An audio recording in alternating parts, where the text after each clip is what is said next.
એવો કયો સરકારનો નિયમ કે અમારી ગાડીમાં નંબર પ્લેટ નથી, અમે ચલાને ભરી નાખી તો પોલીસની ગાડીમાં તમે જવા દો. અને તમારું નામ શું છે મેડમ? તમારું નામ શું છે સાહેબ? તમે આમ થોડું કાલે તમે સરકારને એ નિયમો ભરે એટલે અમે ભરી નાખીએ, એમ થોડું કાલે તમે પોલીસ વાળાને જવા દો ને અમને જવા નથી દેતા.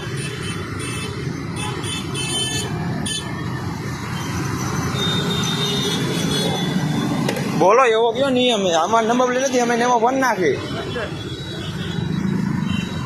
બધાને દેવો પડે ને, એમાં સરકારનો નિયમ છે.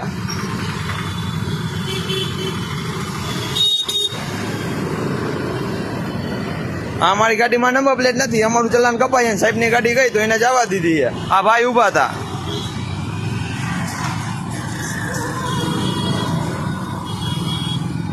અહીંયા ગ્રીન રેસકોર્સ આગળ ઉભા છે.